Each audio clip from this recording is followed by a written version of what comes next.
Welcome to Shukla Study Point. आप सभी का स्वागत है आपके अपने YouTube channel Shukla Study Point में। आज के वीडियो के माध्यम से हम लोग चर्चा करेंगे राजनीति शास्त्र के पेपर 1 से बनने वाले बहुत ही महत्वपूर्ण प्रश्नों के बारे में, जो कि ऑब्जेक्टिव फॉर्म में होंगे और आपकी परीक्षा में यही प्रश्न आने वाले हैं। इससे बाहर आपका कुछ नहीं आएगा। अगर आप बीए के 6 सेमेस्टर में हैं, पॉलिटिकल साइंस आपका सब्जेक्ट है, तो आपको ये 2 पेपर पढ़ने होते हैं पॉलिटिकल साइंस में। पहला पेपर आपका है इंडियन पॉलिटिकल थॉट यानी भारतीय राजनीतिक विचार, और दूसरा पेपर है इंटरनेशनल रिलेशन एंड पॉलिटिक्स। आपको बता दूं, एक विश्वविद्यालय है दीनदयाल उपाध्याय गोरखपुर विश्वविद्यालय, उसमें कुछ कोडिंग करके पेपर होता है, यानी उसमें 4 पेपर होंगे। 305 कोड का एक पेपर होगा, 306 वाला कोड एक, 307 एक, 308। ठीक है, सब में 50-50 प्रश्न ऑब्जेक्टिव पूछे जाएंगे, तो उसके लिए बहुत महत्वपूर्ण होगा। 305 कोड के लिए और 306 कोड के लिए यह लेक्चर बहुत ही इंपॉर्टेंट है और सफिशियंट है। तो आप इस वीडियो को अंत तक देख लीजिएगा। लगभग 100 से अधिक ऑब्जेक्टिव प्रश्नों पर आज के वीडियो के माध्यम से हम चर्चा करेंगे, जिसमें इंडियन पॉलिटिकल थॉट जो होंगे वहां से बनने वाले जो प्रश्न होंगे उनके बारे में चर्चा करूंगा। सिद्धार्थ यूनिवर्सिटी के लिए बहुत ही महत्वपूर्ण लेक्चर है। इसके अलावा महात्मा गांधी काशी विद्यापीठ के लिए और इसके अलावा कानपुर विश्वविद्यालय के लिए, जिनकी परीक्षाएं ऑब्जेक्टिव होगी, उनके लिए बहुत ही महत्वपूर्ण लेक्चर होने वाला है। तो आप इस वीडियो को अंत तक जरूर देखिएगा। ठीक है, अब आइए जानने का प्रयास करते हैं कौन कौन से प्रश्न आपकी परीक्षा में बन सकते हैं और आ सकते हैं। ठीक है, आप इन प्रश्नों को तैयार कर लीजिएगा। बहुत ही जबरदस्त प्रश्न है। प्रश्न है, किसको भारतीय पत्रकारिता का अग्रदूत कहा जाता है? बताएं, भारतीय पत्रकारिता का अग्रदूत किसको कहा जाता है? फटाफट से आप बताने का प्रयास करेंगे। बिल्कुल, राजा राम मोहन राय को भारतीय पत्रकारिता का अग्रदूत कहा जाता है। ए ऑप्शन इसका करेक्ट आंसर हो जाएगा। मैं एक प्रकार से रिवीजन के तौर पर इस क्लास को ले रहा हूँ, कम समय में आप बहुत सारे प्रश्नों को समझ पाएंगे। ठीक है, अगला क्वेश्चन है, भारतीय पुनर्जागरण का पिता, पुनर्जागरण का जनक या पिता, भारतीय पुनर्जागरण का जनक या पिता किसको कहते हैं? ये भी राजा राम मोहन राय को कहते हैं, ये बात ध्यान रखेंगे। राजा राम मोहन राय की अगर बात की जाए, बहुत विद्वान आदमी है, सती प्रथा का अंत करने वाले हैं। ठीक है, और तमाम इनकी माता जी का नाम था तारणी देवी। ठीक है, और सती प्रथा का अंत किया इन्होंने, सबसे बड़ी इनकी उपलब्धि रही है। ठीक है, सुभाष चंद्र बोस ने इनको युग इत की उपाधि से भी संबोधित किया था, ये बात ध्यान रखेंगे। ओके, और अ गिफ्ट ऑफ मोनोथेसिस नाम की पुस्तक भी इनकी है, राजा राम मोहन राय की बड़ी फेमस पुस्तक है। इनके पिताजी का नाम था रमाकांत राय वैष्णव। ठीक है, ये बात ध्यान रखेंगे। इनका जन्म हुआ था 22 मई 1772 को। ओके, ये बात आप ध्यान रखेंगे। आगे देखते हैं, अगला क्वेश्चन है, किसने भारत में वेदांत कॉलेज की स्थापना करी थी? तो वेदांत कॉलेज की स्थापना भी राजा राम मोहन राय के द्वारा की गई है। ये सब प्रश्न आपकी परीक्षा में 100% आने वाले, इन प्रश्नों को आप तैयार कर लीजिएगा। अगला प्रश्न है, ब्रह्म समाज की स्थापना किसने की थी? बताएं, ब्रह्म समाज की स्थापना किसने की थी? राजा राम मोहन राय ने ब्रह्म समाज की स्थापना की थी। कब करी थी? 20 अगस्त को करी थी। 20 अगस्त 1828 को उन्होंने इसकी स्थापना करी थी। किसकी? ब्रह्म समाज की। सबसे पहले इन्होंने जो है 1815 में आत्मीय सभा की स्थापना करी और बाद में 1828 में उसी आत्मीय सभा को ब्रह्म समाज में कन्वर्ट कर दिया। क्लियर, ध्यान रखिएगा। अगला प्रश्न, किसने राजा राम मोहन राय को luminous star in the fire firmament of Indian history के रूप में मतलब विचारा? बताएं, किसने? रविन्द्रनाथ टैगोर ने। ऑप्शन नंबर इसका ए करेक्ट आंसर होगा। अगला क्वेश्चन आपकी स्क्रीन पर आ चुका है, 1829 में विलियम बेंटिंक ने किसके प्रयासों से भारत में सती प्रथा का अंत किया था? तो विलियम बेंटिक, जो कि एक प्रकार से उस समय वायसराय थे 1829 में, उन्होंने राजा राम मोहन राय के सहायता से सती प्रथा का अंत किया 1829 में। ऑप्शन नंबर इसका करेक्ट आंसर क्या हो जाएगा? सी ऑप्शन इसका राइट आंसर होगा। बहुत इंपॉर्टेंट प्रश्न है। अगला प्रश्न आपसे बन सकता है, राजा राम मोहन राय को किसने राजा की उपाधि दी थी? अकबर द्वितीय ने इनको राजा की उपाधि दी थी। ध्यान रखिएगा, बी ऑप्शन इसका करेक्ट आंसर हो जाएगा। यही सब प्रश्न आपकी परीक्षा में 100% आएंगे, ध्यान रखेंगे। राजा राम मोहन राय ने आत्मीय सभा की स्थापना कब करी थी? 1815 में करी थी। बाद में ही चल करके 1828 में एक प्रकार से ब्रह्म समाज में कन्वर्ट हो जाता है। क्लियर, ध्यान रखिएगा। आगे अगला प्रश्न हम देखेंगे, संवाद कौमुदी की रचना किसने करी थी? संवाद कौमुदी की बात करें तो राजा राम मोहन राय की रचना है। एक प्रकार से बंगाली साप्ताहिक समाचार पत्र था जो प्रकाशित होता था हफ्ता भर पे। ठीक है, और इसका जो प्रकाशन हुआ 1821 में हुआ है। ऑप्शन नंबर इसका एक करेक्ट आंसर हो जाएगा। 4 दिसंबर से प्रकाशन इसका शुरू हुआ था। ठीक है, राजा राम मोहन राय इसके संपादक थे। आगे देखेंगे, अगला प्रश्न आपकी स्क्रीन पर आ चुका। फटाफट से आप देखेंगे, वीडियो को लाइक करते रहिएगा, सभी दोस्तों के पास शेयर भी कर दीजिएगा। जवाहरलाल नेहरू का जन्म कब हुआ था? फटाफट से आप बताएंगे। पंडित जवाहरलाल नेहरू की बात हो रही है। पंडित जवाहरलाल नेहरू का जन्म कब हुआ था? फटाफट से आप बताने का प्रयास करेंगे। इससे पहले और भी मॉडल पेपर मैंने दिए हुए हैं, अगर आपने नहीं देखा तो देख लीजिएगा। पंडित जवाहरलाल नेहरू का जन्म हुआ था 14 नवंबर को 1889 में। ठीक है, ये बात आप ध्यान रखेंगे। प्रयागराज में इनका जन्म होता है। ठीक है, मृत्यु इनकी होती है 27 मई को। 27 मई को इनकी मृत्यु होती है 1964 ईस्वी में। ध्यान रखिएगा इस बात को। भारत के प्रथम प्रधानमंत्री होते हैं पंडित जवाहरलाल नेहरू। ओके, आगे देखेंगे, पंडित जवाहरलाल नेहरू का जन्म कहाँ पर हुआ था? इलाहाबाद यानी प्रयागराज में हुआ था। जवाहरलाल नेहरू जी की माता का क्या नाम था? तो इनकी माता जी का नाम था स्वरूप रानी। स्वरूप रानी नेहरू इनकी माता जी का नाम था। जवाहरलाल नेहरू जी के पिताजी का क्या नाम था? तो इनके पिताजी का नाम था Motilal Nehru. Option number C correct answer हो जाएगा। बहुत ही उच्च कोर्ट के वकील भी थे मोतीलाल नेहरू, बहुत धनाढ़ व्यक्ति थे। अगला प्रश्न, स्वतंत्र भारत के प्रथम प्रधानमंत्री कौन बने थे? स्वतंत्र भारत के प्रथम प्रधानमंत्री Pandit Jawaharlal Nehru. Option number D correct answer हो जाएगा। अगला प्रश्न, भारत के लिए नेहरू जी ने कैसी अर्थव्यवस्था को उचित माना था? साम्यवादी को नहीं, पूंजीवाद भी नहीं, मिश्रित अर्थव्यवस्था को इन्होंने उचित माना था। मिश्रित अर्थव्यवस्था, Jawaharlal Nehru, C option right answer होगा। यही प्रश्न 100% परीक्षा में आने वाले हैं। अगला प्रश्न, नेहरू ने किस प्रकार के समाजवाद का समर्थन किया था? नेहरू ने किस प्रकार के समाजवाद का समर्थन किया था, बताएं। नेहरू ने जो है लोकतांत्रिक समाजवाद का समर्थन किया था। लोकतांत्रिक समाजवाद ऑप्शन नंबर सी में दिया, करेक्ट आंसर होगा। 100% प्रश्न आएगा। अगला क्वेश्चन आपकी स्क्रीन पर आ चुका। उद्देश्य प्रस्ताव को संविधान सभा में किसने पेश किया था, बताएं। उद्देश्य प्रस्ताव को संविधान सभा में किसने पेश किया था? पंडित जवाहरलाल नेहरू ने ही पेश किया था उद्देश्य प्रस्ताव को। सी ऑप्शन राइट आंसर हो जाएगा। अगला प्रश्न, जवाहरलाल नेहरू को पहली बार कब भारतीय राष्ट्रीय कांग्रेस के अध्यक्ष के रूप में चुना गया था? तो लाहौर अधिवेशन में 1929 का लाहौर अधिवेशन हुआ था, उसी में इनको कांग्रेस के अध्यक्ष के रूप में चुना गया था, पंडित जवाहरलाल नेहरू को। ऑप्शन करेक्ट आंसर हो जाएगा इसका। अगला क्वेश्चन आपकी स्क्रीन पर आ चुका है। किसका कथन है कि मैं राष्ट्रवादी हूं और मुझे राष्ट्रवादी होने पर अभिमान है? किसका कथन है, बताएं। मैं राष्ट्रवादी हूं और मुझे राष्ट्रवादी होने पर अभिमान है, ये पंडित जवाहरलाल नेहरू का ही कथन था। बहुत महत्वपूर्ण है, कई परीक्षाओं में कंपटीशन के भी ये प्रश्न आ चुका है। अगला प्रश्न आपसे बन सकता है प्रश्न परीक्षा में, भारतीय इतिहास का तार्किक वर्णन नेहरू जी ने किस पुस्तक में किया? बताएं फटाफट से, सभी लोग बताने का प्रयास करेंगे। भारतीय इतिहास का तार्किक वर्णन नेहरू जी ने किस पुस्तक में किया? तो डिस्कवरी ऑफ इंडिया यानी भारत की खोज नाम की पुस्तक जो है उनकी, उसी में उन्होंने भारतीय इतिहास का तार्किक वर्णन किया है नेहरू जी ने। ये बात आप ध्यान रखेंगे। अच्छा बता दूं, विश्व इतिहास की जानकारी नेहरू जी ने किस पुस्तक में दी है? तो विश्व इतिहास की झलक में दी है। ओके, ये बात ध्यान रखेंगे। आत्मकथा, भारत की खोज और विश्व इतिहास की झलक, ये सब पुस्तक इन्हीं की हैं। क्लियर, ये बात ध्यान रखेंगे। डिस्कवरी ऑफ इंडिया 1944 में जेल में ही पुस्तक लिखी थी इन्होंने, ठीक है, जवाहरलाल नेहरू जी ने। ये बात आप ध्यान रखेंगे। Okay, clear. अच्छा, बाल गंगाधर तिलक का जन्म कब हुआ था, बताएं। बाल गंगाधर तिलक का जन्म कब हुआ था? 23 जुलाई 1856, बिल्कुल। मृत्यु 1 अगस्त 1920, बिल्कुल राइट आंसर। चले फटाफट से आगे देखेंगे। बाल गंगाधर तिलक से प्रश्न आ चुका है आपकी स्क्रीन पर। बाल गंगाधर तिलक, तिलक की प्रसिद्ध रचनाएं कौन कौन सी, फटाफट से आप बताएंगे। बाल गंगाधर तिलक की प्रसिद्ध रचनाओं की अगर बात की जाए तो इनकी प्रसिद्ध रचनाएं हैं, देखेंगे गीता रहस्य भी इन्हीं की रचना है। आर्काटिक होम ऑफ द वेदास, ये भी इन्होंने लिखा है। दी ओरियन पुस्तक भी बाल गंगाधर तिलक की ही है। वैदिक क्रोनोलॉजी एंड वेदांग ज्योतिष, ये भी इन्होंने ही लिखा है। यानी कि 1 2 3 4, सी में दिया 1 2 3 4 करेक्ट आंसर हो जाएगा, सी ऑप्शन इसका। आगे देखेंगे, निम्नलिखित में से कौन सा तिलक से संबंधित नहीं है, बताएं। निम्नलिखित में से कौन सा तिलक से संबंधित नहीं पत्र? देखिए, समाचार पत्र मराठा, मराठा समाचार पत्र तिलक ने ही प्रकाशित किया था। केसरी भी। अच्छा, मराठा की अगर बात की तो मराठा जो है ये अंग्रेजी में एक प्रकार से प्रकाशित है, अंग्रेजी भाषा में इनका समाचार पत्र बाल गंगाधर तिलक का। और जो एक प्रकार से केसरी है ये हिंदी में। गणपत उत्सव भी इन्हीं का समाचार पत्र था। जबकि समाचार पत्र जो सुधारक समाचार पत्र है, इसकी अगर बात की तो सुधारक समाचार पत्र के प्रकाशक या एक प्रकार से उसके संपादक रहे हैं गोपाल गणेश अगरकर, ठीक है, ये बात ध्यान रखें। तो इसके किसने, सुधाकर पत्रिका का संपादन किसने किया? गोपाल गणेश अगरकर ने। क्लियर, ध्यान रखिएगा। बाकी मराठा, केसरी और गणपत उत्सव, इन सभी पत्रिकाओं का प्रकाशन किसने किया, समाचार पत्रों का? बाल गंगाधर तिलक ने। अगला प्रश्न, बाल गंगाधर तिलक पर निम्न में से किस आधार पर राजद्रोह का मुकदमा चलाया गया था, बताएं। फटाफट से आप बताने का प्रयास करेंगे। बाल गंगाधर तिलक पर निम्न में से किस आधार पर मुकदमा चलाया गया था? तो केसरी में प्रकाशित उनके जो लेख थे, उन्हीं लेखों के कारण से उन पर मुकदमा चलाया गया था। सी ऑप्शन इसका राइट आंसर होगा। अगला प्रश्न, बंगाल मतलब बाल गंगाधर तिलक ने कौन सा समाचार पत्र अंग्रेजी भाषा में निकाला था? तो कौन सा निकाला था भैया? देखिए, केसरी तो हिंदी में निकाला था और मराठा ही अंग्रेजी में निकाला था। मराठा इसका करेक्ट आंसर हो जाएगा, डी ऑप्शन। अगला प्रश्न है, 1880 ईस्वी में बाल गंगाधर तिलक ने न्यू इंग्लिश स्कूल की स्थापना किस जगह पर की थी, बताएं। 1880 ईस्वी में बाल गंगाधर तिलक ने न्यू इंग्लिश स्कूल की स्थापना करी थी, कहाँ पर? पुणे में। ऑप्शन नंबर इसका बा करेक्ट आंसर होगा। आगे देखेंगे, तिलक को भारतीय अशांति का जनक किसने कहा? बहुत ही महत्वपूर्ण प्रश्न, 100% आएगा।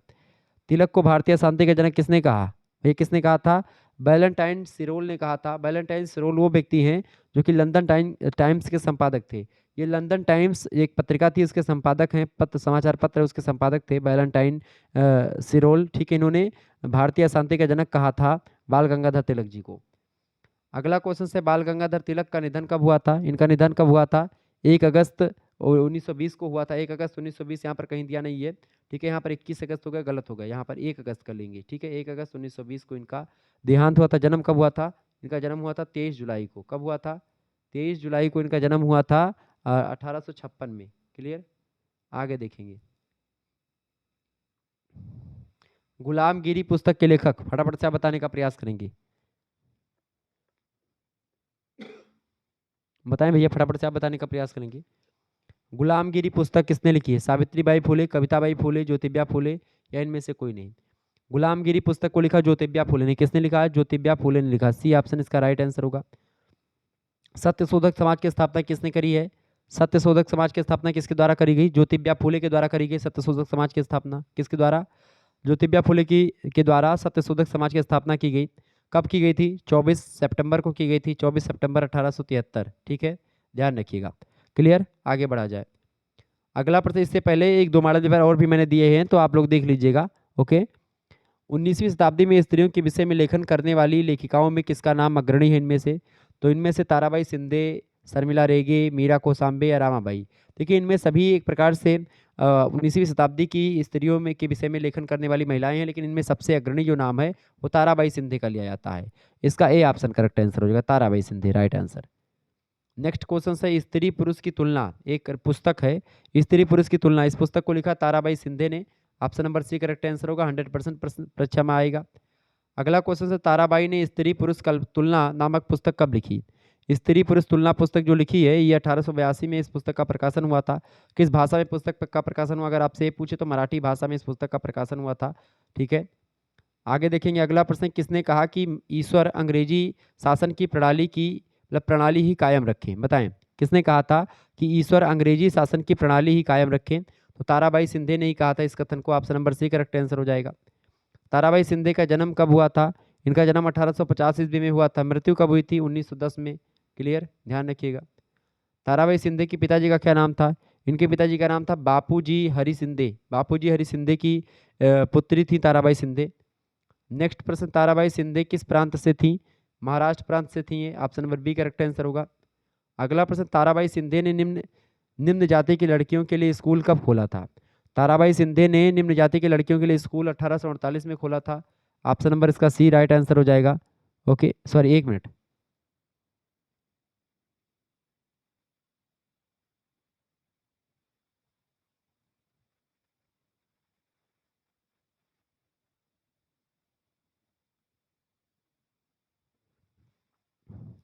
ये प्रश्न को हटा दीजिए, ये प्रश्न थोड़ा सा मिस प्रिंट है। ठीक है, इसको हटा दीजिएगा। आगे देखेंगे। अगला प्रश्न, चिरंजीवनी किसे कहा जाता है? चिरंजीवनी किसको कहते हैं? ताराबाई को चिरंजीवनी कहा जाता है। सी ऑप्शन इसका राइट आंसर होगा। अच्छा, ताराबाई शिंदे को चिरंजीवनी कहकर किसने संबोधित किया? बताएं, फटाफट से आप बताने का प्रयास करेंगे।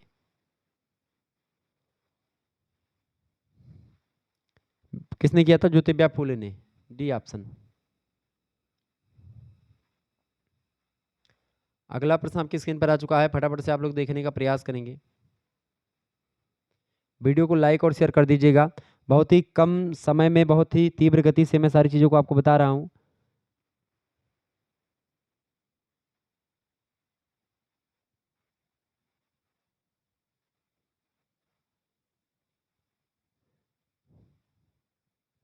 पुणे में निम्न वर्ग की बालिकाओं के लिए सबसे पहले पाठशाला जो खोली गई थी 14 जनवरी 1848 में खोली गई थी, और उसको बाद में चल करके इन्होंने भी सपोर्ट किया था। ठीक है, ये बात ध्यान रखेंगे।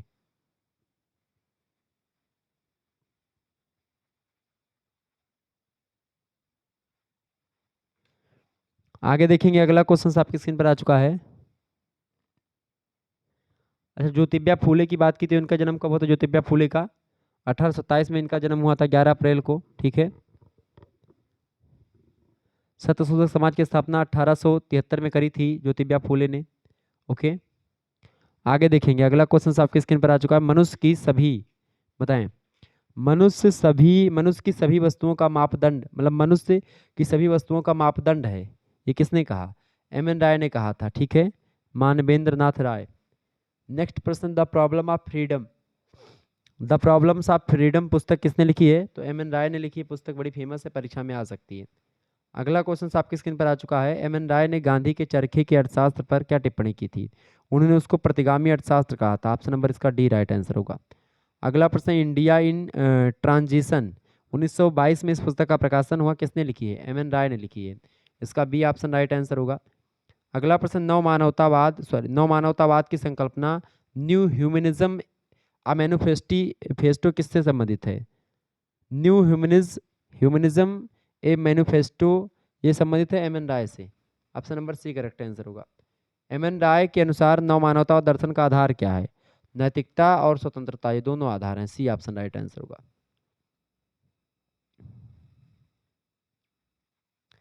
आगे देखेंगे, प्रश्न है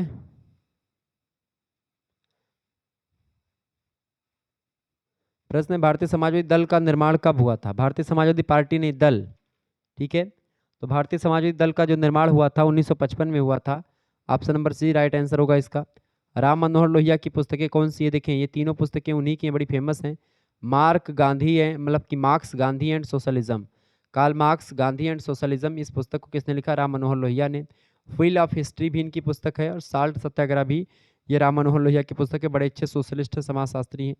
डी ऑप्शन राइट आंसर हो जाएगा। राम मनोहर लोहिया अवध विश्वविद्यालय इन्हीं के नाम पर है, जो कि अंबेडकर नगर में इनका जन्म हुआ था। ठीक है, अकबरपुर में यहीं पड़ता है। अगला प्रश्न है, राम मनोहर लोहिया का जन्म कब हुआ था?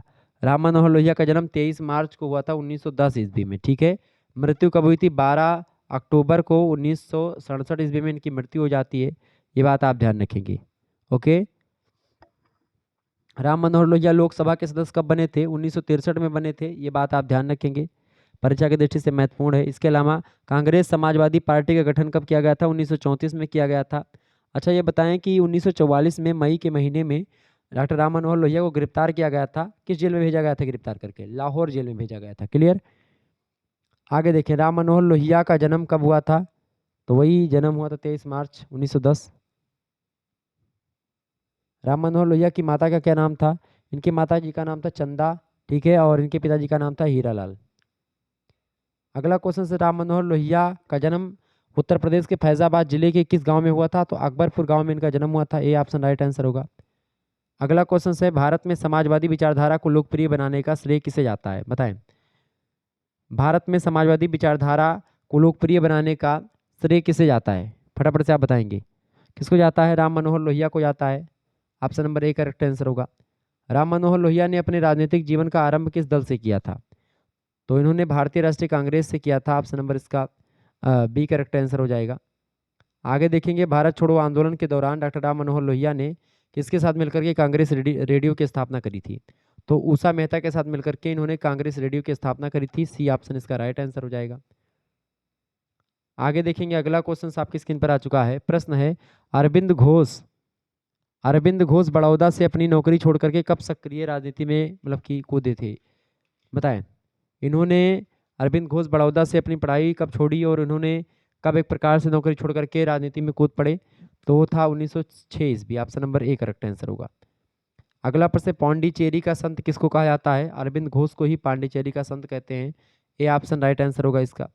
अरविंद घोष प्रभावित हुए किससे? अरविंद घोष प्रभावित हुए थे किससे भाई? हीगल के विचारों से, बंकिम चंद्र चटर्जी के आनंद मठ और कृष्ण के चरित्र से, बिल्कुल ग्रीन के विचारों से। तो अरविंद घोष इन सभी से प्रभावित थे। ऑप्शन नंबर डी लगा देंगे उपयुक्त तो सभी से। अगला प्रश्न अरविंद घोष से संबंधित है। अरविंद घोष से संबंधित है। जीवन का प्रथम चरण जो इनका रहा उग्रवादी उग्र राष्ट्रवादी विचारधारा से रहा। फिर उसके बाद द्वितीय चरण जो इनके जीवन का रहा वो स्वदेशी बहिष्कार को लेकर के था। फिर इसके बाद में जीवन का जो तृतीय चरण रहा है अरविंद घोष के, वो अमूल परिवर्तनीय रहा है। ये बिल्कुल ठीक है, उपयुक्त सभी डी ऑप्शन। अरविंद घोष में अरविंद घोष ने सक्रिय राजनीति से संन्यास लेकर के आध्यात्मिक चिंतन की दिशा में कार्य कब किया? 1910 ईस्वी में। Option number C right answer होगा इसका। विनायक दामोदर सावरकर और किस वर्ष उन्होंने अभिनव भारत नामक एक क्रांतिकारी संगठन की स्थापना की? बताएं। अभिनव भारत नामक एक क्रांतिकारी संगठन की स्थापना विनायक दामोदर यानी बी डी सावरकर जो थे उन्होंने कब करी थी? 1904 में करी थी। Option number C right answer हो जाएगा। अभी मूवी बनी है विनायक दामोदर सावरकर पर। ठीक है, अगला प्रश्न है, विनायक दामोदर सावरकर इससे रिलेटेड सत्य छांटिए। देखिए भारतीय इतिहास के प्रथम कोटि के क्रांतिकारी ये बिल्कुल हैं। न्याय के लिए अहिंसा को भी उचित मानते थे, शक्तिशाली हिंदू राष्ट्र का निर्माण करना चाहते थे। तीनों बातें बिल्कुल राइट हैं इनके बारे में, विनायक दामोदर सावरकर के बारे में, डी ऑप्शन उपरोक्त तो सभी। अगला प्रश्न, विनायक दामोदर सावरकर ने कब इंडिया हाउस में 1857 की क्रांति की अर्ध शताब्दी मनाने का निश्चय किया था, बताएं कब किया था। तो विनायक दामोदर सावरकर ने 1857 की क्रांति पर किस मतलब कि इन्होंने 1827 क्या है 1857 की क्रांति की अर्ध शताब्दी मनाने का निश्चय किया था, कब किया था भैया, 10 मई 1907 को। Option number C right answer हो जाएगा इसका, ठीक है। और इनका विनायक दाम बी डी सावरकर का जन्म हुआ था 20 मई को, ध्यान रखेंगे। इनका जन्म कब हुआ था, 20 मई को 1883 में इनका जन्म होता है। मृत्यु 26 फरवरी को हो जाती है 1966 में, ध्यान रखिएगा इस बात को। अगला प्रश्न, विनायक दामोदर सावरकर ने 1857 की क्रांति पर किस में एक पुस्तक प्रकाशित की और किसे आज़ादी की पहली लड़ाई बताया, किस भाषा में, मराठी भाषा में। ऑप्शन नंबर इसका डी करेक्ट आंसर होगा। अगला क्वेश्चन है, विनायक दामोदर सावरकर ऐसे व्यक्ति थे जिन्होंने 1857 के गदर को गदर ना कह करके भारत के प्रथम स्वतंत्रता संग्राम की संज्ञा दी, तो ऐसे कहने वाले प्रथम व्यक्ति थे। ऑप्शन नंबर इसका ए करेक्ट आंसर हो जाएगा। आगे देखेंगे, अगला क्वेश्चन आपकी स्क्रीन पर आ चुका है। प्रश्न बहुत ही महत्वपूर्ण है, परीक्षा की दृष्टि से इंपॉर्टेंट है। बंकिम चंद्र चटर्जी का जन्म कब हुआ था, बताएं। बंकिम चंद्र चटर्जी, फटाफट से आप बताने का प्रयास करेंगे। आनंद मठ के लेखक है बंकिम चंद्र चटर्जी, ठीक है। आनंद आनंद मठ एक उपन्यास है, 1882 में उसका प्रकाशन हुआ था, उसी के लेखक हैं बंकिम चंद्र चटर्जी। तो बंकिम चंद्र चटर्जी का जो जन्म हुआ था ये कब हुआ था, इनका जन्म हुआ था 27 जून को, 27 जून 1838 को बंकिम चंद्र चटर्जी का जन्म होता है। 55 साल को मिलाकर के जिंदा रहे, यानी कि इनकी मृत्यु हो जाती है 8 अप्रैल को, ठीक है। 8 अप्रैल को इनका निधन हो जाता है 1800 कब 94 में, ठीक है। ध्यान रखिएगा इस बात को। आगे देखेंगे, बंकिम चंद्र चटर्जी का जन्म कहाँ पर हुआ था, बंगाल में इनका जन्म हुआ था, सी ऑप्शन राइट आंसर हो जाएगा। दुर्गेश नंदनी उपन्यास के लेखक, दुर्गेश नंदनी उपन्यास किसने लिखा है, बंकिम चंद्र चटर्जी ने ही लिखा है, ए ऑप्शन इसका राइट आंसर हो जाएगा। ओके, कब लिखा है बताएं, 1865, बिल्कुल, ये प्रकाशन कब हुआ, 1865 में। अगला क्वेश्चन है, भारत का राष्ट्रगीत वंदे मातरम किस उपन्यास से लिया गया है, तो आनंद मठ से ही लिया गया है, option number A correct answer हो जाएगा। आनंद मठ की अगर बात की तो ये 24 जनवरी 1950 को इसको स्वीकार किया गया है राष्ट्रगीत के रूप में, वंदे मातरम को। वंदे मातरम सुजलाम सुफलाम मालय जय शीतलाम, ये ठीक है, 24 जनवरी 1950 को संविधान सभा ने इसको स्वीकार किया राष्ट्रगीत के रूप में। 1882 में आनंद मठ का प्रकाशन हुआ था, उसी में एक गीत छपा था, ठीक है। 1886 में इसको गाया गया था, ये बात ध्यान रखेंगे पहली बार। अगला क्वेश्चन आपकी स्क्रीन पर आ चुका है, बंकिम चंद्र चटर्जी की अंतिम साहित्यिक रचना कौन सी है, तो उनकी अंतिम साहित्यिक रचना कौन सी, बंकिम चंद्र चटर्जी की, सीताराम। सीताराम 1886 की एक रचना है, ठीक है। आगे देखेंगे, अगला प्रश्न, बंकिम चंद्र चटर्जी का पेशा क्या था। बंकिम चंद्र चटर्जी का पेशा था क्या भाई, उपन्यासकार भी थे, कवि भी थे, लेखक और पत्रकार भी थे, डी ऑप्शन उपरोक्त सभी थे। अगला क्वेश्चन आपकी स्क्रीन पर आ चुका है, 1857 में बंकिम चंद्र चटर्जी किस कॉलेज से बीए की उपाधि लेने वाले पहले भारतीय बने थे, presidency college, Hooghly college, London विश्वविद्यालय, मुंबई विश्वविद्यालय। तो प्रेसिडेंसी कॉलेज जो कि कलकत्ता में था, इससे डिग्री लेने वाले पहले भारतीय बने थे, बीए की डिग्री इन्होंने पहले हासिल की थी 1857 में, ठीक है, बंकिम चंद्र चट्टोपाध्याय। अगला प्रश्न, राष्ट्रीय दृष्टिकोण से बंकिम चंद्र चटर्जी का सर्वाधिक प्रसिद्ध उपन्यास कौन सा है, इनमें से बताएं, फटाफट से आप बताएंगे। राष्ट्रीय दृष्टिकोण से बंकिम चंद्र चटर्जी का सर्वाधिक प्रसिद्ध उपन्यास आनंद मठ, बिल्कुल राइट आंसर हो जाएगा आनंद मठ, ए ऑप्शन। अगला प्रश्न है, और बाकी ये सब शांत मठ, आशीष मठ, आनंद मठ, दुर्गेश नंदिनी, सभी उपन्यास किसके हैं, ये बंकिम चंद्र चटर्जी के ही हैं। स्वतंत्रता आंदोलन के जन जागरण के लिए बंकिम चंद्र चटर्जी ने कौन सा माध्यम चुना था, तो उन्होंने कौन सा माध्यम चुना था, साहित्य लेखन का माध्यम चुना था, ए ऑप्शन राइट आंसर होगा इसका। रविन्द्रनाथ टैगोर का उपनाम क्या था, इनका उपनाम वैसे तो रविन्द्रनाथ टैगोर का क्या था भैया, गुरुदेव कहते हैं रविन्द्रनाथ टैगोर को, भानु सिन्हा भी इनको कहते हैं, option number B right answer हो जाएगा इसका। रविन्द्रनाथ टैगोर जी का जन्म 7 मई 1861 को हुआ था, मृत्यु 7 अगस्त 1941 को हो गई थी, ये बात आप ध्यान रखेंगे। 1861 में जन्म लिया, 1961 में मृत्यु हो जाती है। रविन्द्रनाथ टैगोर की अंतिम जो है एक प्रकार से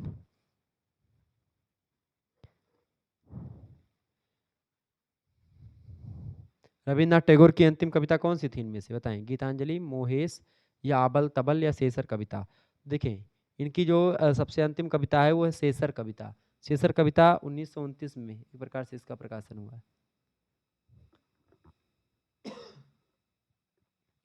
अगला क्वेश्चन आपकी स्क्रीन पर आ चुका है।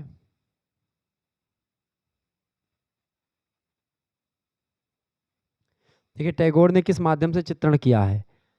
अच्छा, गीतांजलि का प्रकाशन कब हुआ था? 1910 में हुआ था। गीतांजलि ईश्वर के प्रति समर्पण और प्रकृति से रिलेटेड विषय पर लिखी गई एक कविताओं की किताब है गीतांजलि एक। ठीक है। रविन्द्रनाथ टैगोर को नोबेल पुरस्कार भी मिला था 1913 में इसी पर। ठीक है, गीतांजलि पर ही, ये बात ध्यान रखेंगे। अच्छा, एकला चलो रे, ये गीत किसके द्वारा लिखा गया? एकला चलो रे रविन्द्रनाथ टैगोर के द्वारा लिखा गया है।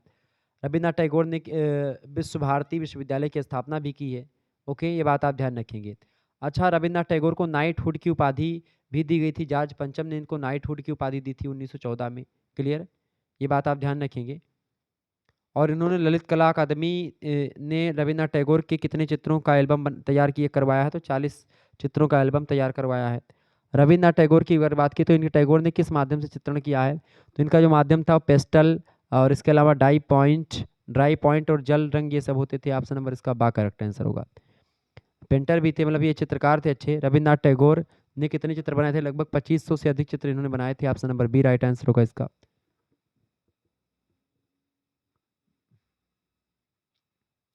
अगला प्रश्न, रविन्द्रनाथ टैगोर की कौन सी बहन उपन्यासकार बनी? स्वर्ण कुमारी, काटुम्बरी देवी, मृणालिनी देवी, या इनमें से कोई नहीं? तो रविन्द्रनाथ टैगोर की जो बहन थी स्वर्ण कुमारी, वो उपन्यासकार बनी थी। अच्छी, option number A correct answer होगा। ये प्रश्न इंपॉर्टेंट है, परीक्षा में आएगा। अगला प्रश्न, बंकिम चंद्र चटर्जी का उपनाम मतलब उपमान क्या था? उपनाम क्या था? बंकिम चंद्र चटर्जी का उपनाम क्या था? Kamalakant. Option number B right answer होगा इसका। साहित्य सम्राट किसे कहते हैं? देखिए, कथा सम्राट और उपन्यास सम्राट मुंशी प्रेमचंद को कहते हैं। साहित्य सम्राट कहते हैं बंकिम चंद्र चटर्जी को। किसको बोलते हैं? बंकिम चंद्र चटर्जी को साहित्य सम्राट कहते हैं। अगला प्रश्न, बंकिम चंद्र चटर्जी द्वारा लिखी गई बंगाली रईस का नाम लिखें। बंगाली रईस का नाम क्या है? आनंद गणित। ऑप्शन नंबर इसका सी राइट आंसर होगा। अगला प्रश्न, बंकिम चंद्र चटर्जी के अंग्रेजी उपन्यास का क्या नाम है? तो बंकिम चंद्र चटर्जी के जो अंग्रेजी उपन्यास है उसका नाम है राजमोहन की पत्नी। ठीक है, बाकी कपोल कुंडला, आनंद गणित, ये भी बंकिम चंद्र चटर्जी के ही उपन्यास हैं। अगला प्रश्न, द पाई जन ट्री पुस्तक के लेखक। द पाई जन ट्री पुस्तक को किसने लिखा है? बंकिम चंद्र चटर्जी ने ही लिखा है। ये बात आप ध्यान रखेंगे, इंपॉर्टेंट पुस्तक है परीक्षा की दृष्टि से। अच्छा, साहित्य के लिए नोबेल पुरस्कार जीतने वाले पहले व्यक्ति यही, पहले गीतकार यही थे गीतांजलि के लिए, रविन्द्रनाथ टैगोर। ठीक है, ये बात ध्यान रखेंगे। बंगाल की बाढ़, बंगाल की बाढ़ किसको कहते हैं? बंगाल का बाढ़ रविन्द्रनाथ टैगोर को ही कहते हैं। ठीक है, ब्रांड, बंगाल का ब्रांड। ओके, आगे देखेंगे अगला क्वेश्चन। किस विद्वान ने अपनी पुस्तक राजपूत पेंटिंग्स में राजस्थानी चित्र शैलियों का वैज्ञानिक विभाजन किया? बताएं, किसने किया है? तो आनंद कुमार स्वामी जी ने किया है। आनंद कुमार स्वामी, इनका पूरा नाम वैसे है आनंद केंटिस कुमार स्वामी। ठीक है, अगला क्वेश्चन है, राजस्थानी चित्रकला का प्रथम वैज्ञानिक वर्गीकरण किसके द्वारा प्रस्तुत किया गया था? तो ये भी आनंद कुमार स्वामी के द्वारा ही प्रस्तुत किया गया था। ऑप्शन नंबर इसका ए राइट आंसर हो जाएगा। बहुत ही बढ़िया प्रश्न है परीक्षा की दृष्टि से, ध्यान रखिएगा। तो राजस्थानी चित्रकला का प्रथम वैज्ञानिक वर्गीकरण जो प्रस्तुत किया गया वो आनंद कुमार स्वामी के द्वारा प्रस्तुत किया गया था। आगे देखेंगे, अगला प्रश्न है, the AIIMS of Indian art किसकी पुस्तक है? The AIIMS of Indian art, ये पुस्तक किसने लिखी है? आनंद कुमार स्वामी ने, यानी कि आनंद केंटिस कुमार स्वामी ने लिखी इस पुस्तक को। द एम्स ऑफ टाइम्स, मतलब the AIIMS of Indian art पुस्तक 1908 में इस पुस्तक का प्रकाशन हुआ है। ये बात भी आप ध्यान रखेंगे, 1908 में इस पुस्तक का क्या हुआ है? प्रकाशन हुआ है। आगे देखेंगे और भी प्रश्न। अच्छा, एक प्रश्न और भी आपसे पूछा जाता रहता है कि हिंदू पदशाही पुस्तक किसने लिखी है? हिंदू पदशाही पुस्तक किसने लिखी है? तो बी डी सावरकर की पुस्तक है। माई ट्रांसपोर्टेशन फॉर लाइफ, ये भी पुस्तक उन्हीं की है। The war of Indian independent 1857, इस पुस्तक को किसने लिखा है? ये भी बी डी सावरकर ने पुस्तक को लिखा। 1909 में प्रकाशन हुआ इस पुस्तक को। हिंदुत्व नाम की पुस्तक भी 1923 में प्रकाशित करवाई इन्होंने। ठीक है, सावरकर ने। क्लियर, ये बात आप ध्यान रखेंगे। बताएं, तो the AIIMS of Indian art पुस्तक 1908 में प्रकाशित हुई। किसने लिखा है? आनंद कुमार स्वामी ने। कुमार स्वामी की पुस्तकें कौन कौन सी हैं? देखें, आपसे प्रश्न कई पूछे जा सकते हैं। जैसे पूर्व क्रोप्रांत लार इंदु, इस पुस्तक को किसने लिखा है? आनंद केंटिस कुमार स्वामी ने लिखा है। ले मिनियातुर द ला गैलेक्सी आ ग्लूबे, इस पुस्तक को किसने लिखा है? आनंद केंटिस कुमार स्वामी ने। लेजारे मातिए द लीद इदा सिलोन, इस पुस्तक को भी आनंद केंटिस कुमार स्वामी ने लिखा है। ये सब एक प्रकार से इनकी पुस्तकें हैं। तो उपरोक्त तो सभी पुस्तकें इन्हीं की हैं, ऑप्शन नंबर डी लगा देंगे, करेक्ट आंसर हो जाएगा। तो इस तरीके से आप लोगों ने बहुत सारे इंपॉर्टेंट प्रश्नों को जान लिया, जो कि आपकी परीक्षा की दृष्टि से बहुत ही ज़्यादा महत्वपूर्ण थे। 100 से अधिक ऑब्जेक्टिव प्रश्नों को आप लोगों ने बहुत ही कम समय में, लगभग आधे घंटे में आप लोगों ने 100 से अधिक प्रश्नों को समझ लिया। ये आपके लिए बहुत बड़ी उपलब्धि है, बहुत बड़ी बात है। आप इस वीडियो को आधे घंटे में 2-3 बार आप देख लीजिएगा, मतलब 2-3 बार, यानी कि लगभग 1.5 घंटे में आप देखेंगे, 1.5 घंटे तक 3 चक्कर आप देख लेंगे इस वीडियो को। इससे बाहर कुछ आने वाला है नहीं। 100 क्वेश्चन इस ये जो इंपॉर्टेंट थे मैंने आपको बता दिए। आप इस वीडियो को रट लीजिएगा, बहुत ही इंपॉर्टेंट है। धन्यवाद। ठीक है, वीडियो को लाइक और चैनल को सब्सक्राइब जरूर कर दीजिएगा।